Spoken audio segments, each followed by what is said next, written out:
name's Bill Brewer. I was 17 in 1942, living up at Bowhay Lane. Any of you know that?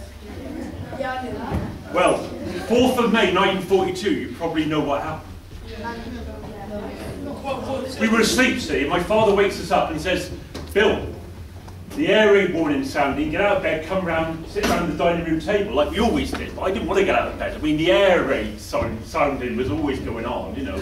We knew that German bombers were going up the River Exe, and then up the country towards Bristol or Cardiff or Liverpool to bomb those cities. And they'd never strike us. I mean, why would they want to strike Exeter? But anyway, we were out at the dining room table, and Father goes outside, and he says, Bill, come outside, look, there's a lot of planes circling over the city. And I went out, and it was amazing, there were so many of them, circling right over the city. I mean, if you're up on the, who lives up on the hill there? If you're looking down, you can see the whole of the centre of Exeter, can't you?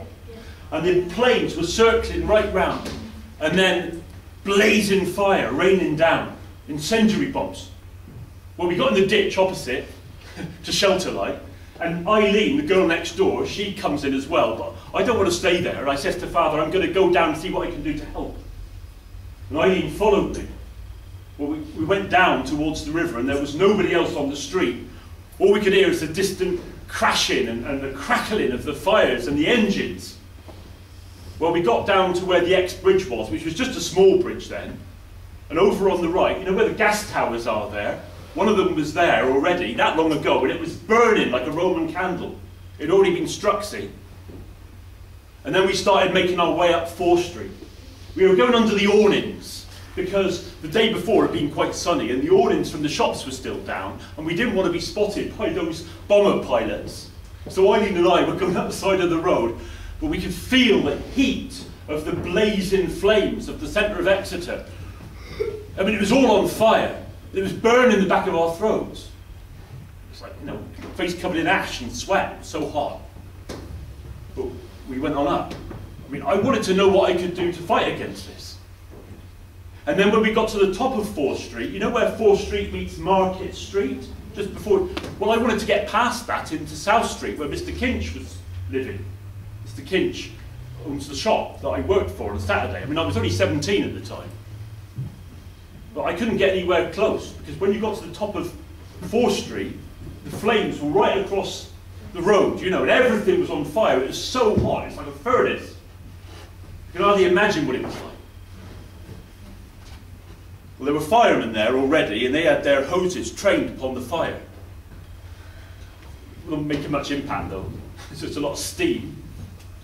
We asked what we could do to help, but there were people making their way away from the flames, from the destruction. They were carrying their babies, their toddlers in their arms, carrying their suitcases best as they could, get away from the place. So that's what we did, Eileen and I. We helped them carry their belongings as best as we could away from the fire. Then more fire engines arrived from other parts of Devon, you know, Tiverton, Torbay, and their bells ringing. But the thing is, there wasn't enough water. So we had to bring water from the River Exe. Well, you know the length of 4th Street, don't you? You'll have climbed up it enough times.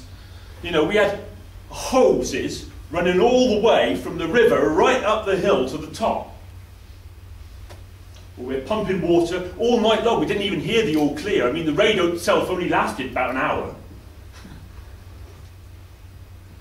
6, 7 o'clock in the morning, it was light, you know. And I said to Eileen, we better go back, because your mother and father, probably mine as well, are going to wonder if we're dead. So we did.